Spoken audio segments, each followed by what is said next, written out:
An EV battery's cathode is made from oxides. Total material recovery recovers those oxides as oxides. Other recycling methods downcycle those oxides into sulfates, thereby destroying thousands of dollars per ton in value and creating an environmental problem as those sulfates need to be burned off in order to recreate oxides in the making of a new EV battery.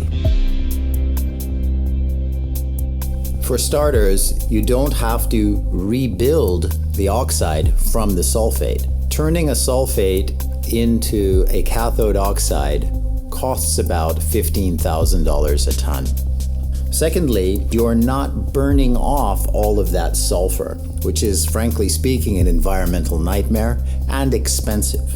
Those are emissions. Those have a significant cost.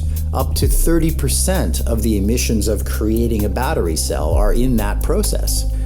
And lastly, I would say an oxide is about 1/3 of the weight of a sulfate. So when you're shipping, instead of shipping 3 tons of sulfates, you would ship 1 ton of oxides. That would represent significant CO2 savings. We recover spherical graphite, which is a strategical material that has a high value and an increasing value. It's usable again in a battery. Other recycling methodologies destroy the anode material. They take the carbon, high-value carbon, and create low-value carbon black, or otherwise completely destroy it as a fuel to fire their furnaces. It's completely wasted value.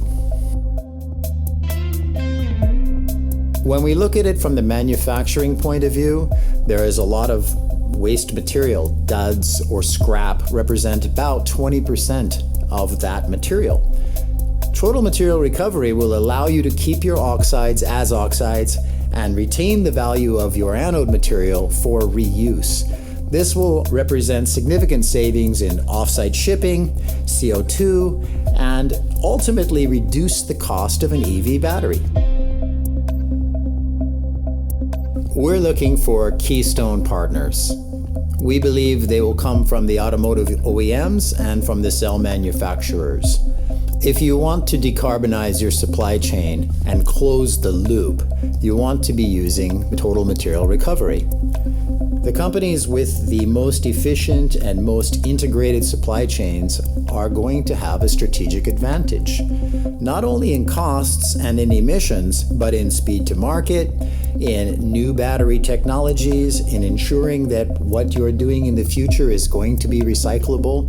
We think that working together, we can make significant inroads into the environmental problem and the material shortages which plague the industry. I don't think that current recycling gets everything out of the battery, and we do.